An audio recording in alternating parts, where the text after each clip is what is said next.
Hey guys, what's up, it's Jax the Legend here. Today, I'm here on the Minecraft information video. And today, we're looking at the new 1.14 villages. The 1.14 update has been all about the villages and reworking them and reworking the structures themselves. Not only have they changed the look of the villages, they've also changed the AI and the way they act to different things. So let's go and have a look at those features now. Okay, the first thing we're going to be looking at is the different skins of the villagers.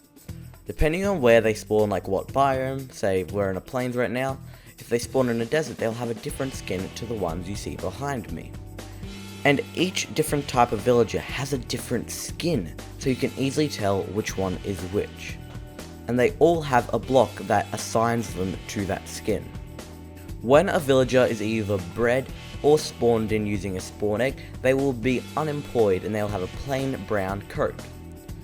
And they will look around to find a work block that they can sort of claim, so they become, say, a weaponsmith or a mason. And only one villager can claim each work block. Okay, let's have a look at the different types of villagers and their work blocks. First of all, I'm going to be showing you what I mean by finding a work block. Okay, so if I grab out a composter and a spawn egg, place a compost above here, place a villager in here, you can see that he's unemployed and has a brown coat. Now this composter here is a farmer villager's work coat, and you can see he just got employed as a farmer. So there is the first one, and then we have a weaponsmith, which is this block right here, the grindstone. Then we have the mason, which is a stone cutter. The cartographer, which is a cartography table. The fletcher, which is the fletching table. The toolsmith, which is the smithing table. The armorer, which is a blast furnace. The butcher, which is the smoker. The cleric, which is the brewing stand. The fisherman, which is the barrel. The leatherwork, which is the cauldron. The cauldron has to be full with water. The librarian, which is the new lectern. And the shepherd, finally, with the loom. Okay, so those are the different types of villages. Let's move on to some facts. Okay, the first sort of group of facts we're going to be looking at is the new sort of village facts of 1.14 that really will change the game. Now, in the early days, where it's 1.13 and 1.12, all brown coat villagers would farm and harvest, say, wheat, potatoes, and beetroot, and carrots, and all of those good stuff. But now in the 1.14 update, only farmers with straw hats will harvest and plant those vegetables and food sources.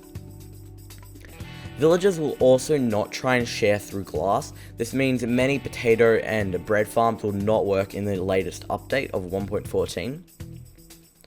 And if 5 villagers gossip at a meeting place, which is normally near a bell, an iron golem will spawn near the last villager with a golem tag. So this means all iron golem farms using a door mechanic will not work in 1.14 because iron golems will not spawn because of the doors, they will actually spawn because of the gossiping. Okay, moving on to the next thing, we have villager trading in 1.14. There are 5 levels of sort of the villager trading system. We have the novice, the apprentice, the journeyman, the expert, and the master, and each has a different colored badge and they change as they go up the levels. So as you can see, if I sort of go in here, this guy right here is a farmer and he's a master trader. So you can see he's got a sort of diamond-like badge. Well, this guy is a novice, so he's only got a stone badge. Trades replenish 2 times a day if the villager can get to a work block, like I said before. These composters here are the farmers' work blocks. And villagers hold the items they are trading as if you're holding an emerald. So if I hold this emerald here, you can see they're both trading bread. So if I open this guy, you can see they want bread. And we've got some bread here, but we also have a lot more traits because this guy's a master. So let's go back to this novice and trade with him a little bit. You can see if I grab a bit of bread, the XP goes up, and it will continue to go up until we level him up to the very top, which is the Masters. You can see we're just about there. Oh, and he can't trade it anymore, so we have to go into the beetroot trade. Okay, so let's chuck some beetroots in here, and you can see he is now an apprentice. You can see he's got those effects going on because he's transforming, and has now got the iron badge right there. And like this one here, this opens a bunch of new trades. So we now have pumpkins, and we've got this apple one as well. That's actually a very good trade because apples are pretty hard to find. Okay, so now we're on to some villager facts.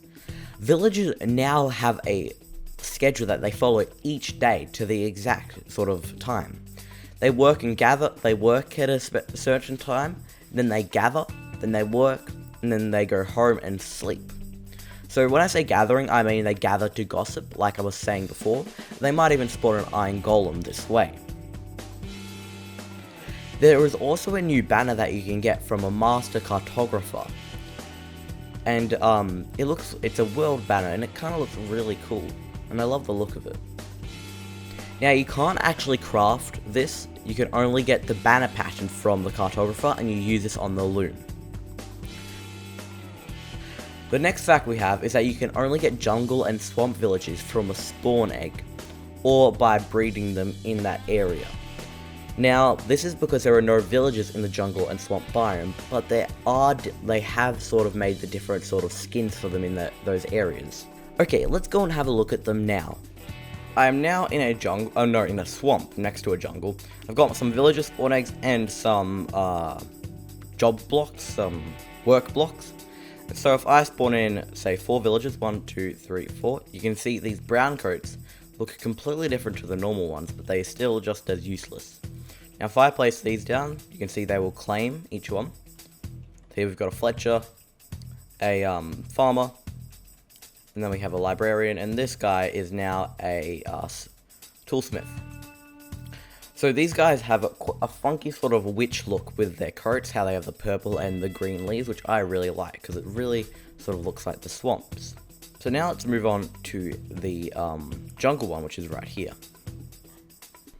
Okay, so just quickly before we start this one, you have to remember these don't spawn naturally in the game, like just out of the blue. You have to either use a spawn egg, a command, or use a villager breeder, like breed a villager. Okay, so let's have a look at the jungle one. So it's 1, 2, 3, 4.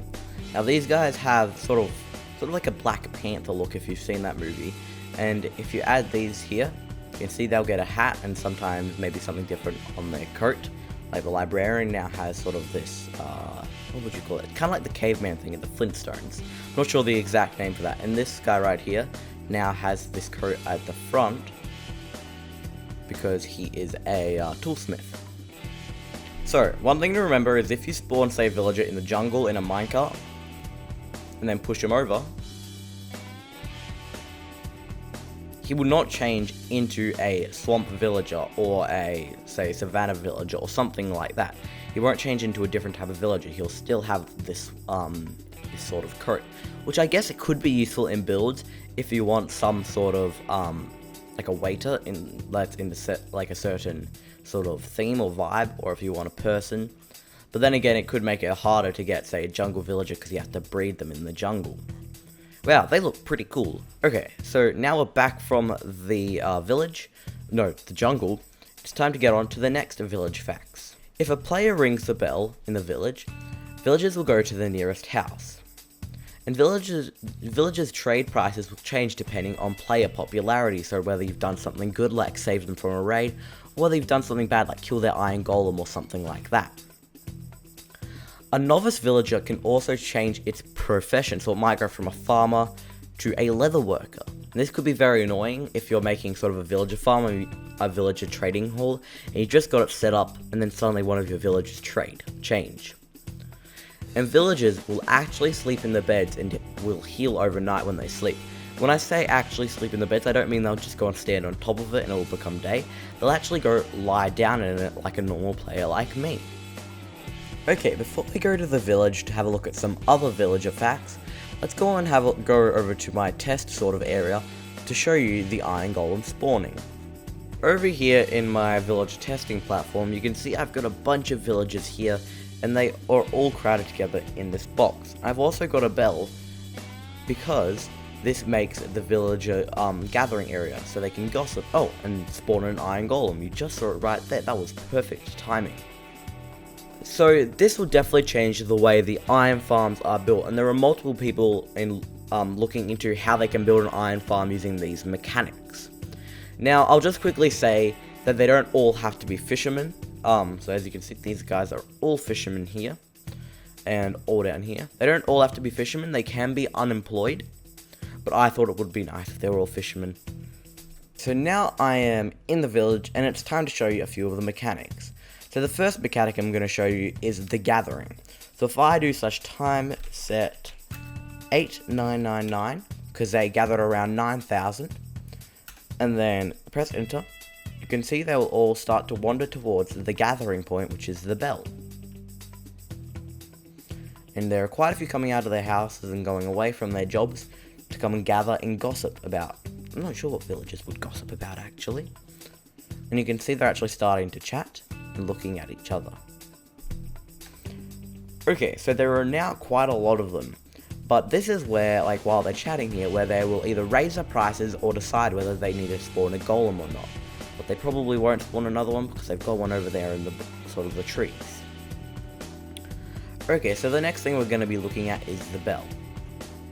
Now, if I go over here and ring the bell, the villagers will all run over to their houses. So let's have a look at that now. As you can see, they're all fleeing to the nearest house. And then try to find a house that is not too crowded as well. And it sometimes takes a little while. So now, most of them are inside their house. Some are wandering out for some weird reasons. But most of them are inside. Now, this bell could be really useful because if you've got a bad omen on it from killing a special, like a pillager with a banner above its head, you could walk into a village and ding this bell, so all the villagers run into their houses and the raid begins. So you can kill all of the illagers and the illager beasts. I'm not sure what they're called. I can't remember their exact name, but they used to be called illager beasts. I'm not sure if they're still called that. And you can get the mark Villager Hero, which means they'll be very happy with you. Now, when you get this villager hero, for 2 days, Minecraft days, they will reduce the prices of their trades and give you gifts. Like, for say, a baby will give you a poppy, which is very cute. And then a farmer might give you some bread and things like that. So now it's approaching tonight. That's actually perfect timing. It's time to move over to the next thing, which is the villagers actually sleeping in their beds. So right now, if I wander in here, you can see Farmer Joe here is sleeping in his bed. Now, I don't know if this is a bug or if it's meant to be like that, but villagers tend to sleep to one side of their bed, either the left or the right. So this is kind of like OCD, or not like the worst thing for anybody that has OCD. But yeah, they sleep, but this does not affect sort of your sleeping pattern, as in this won't suddenly turn at day if all the villagers are asleep. You have to actually be asleep as well. And like I said before, while these villagers are asleep, they also heal, which will be very useful if you're transporting a villager and it takes a bit of fall damage. You can place a bed in its sort of area that you're keeping it in and wait for it to be night, and that means they will regen health and you don't need to use potions. Okay, as it gets dark, I'm going to wrap up the video there, guys. So that's going to be the end of this video, guys. I hope you guys enjoyed learning all about villagers in the 1.14 update. And all about their sort of daily routines. So make sure to like, comment, and remember to subscribe if you're new. I'd really appreciate your support if you hit that big red subscribe button. I know you want to, it's a big red button. Of course you want to hit it. Who wouldn't want to hit a red button? But I will see you guys later. Peace. And remember, stay carbonated.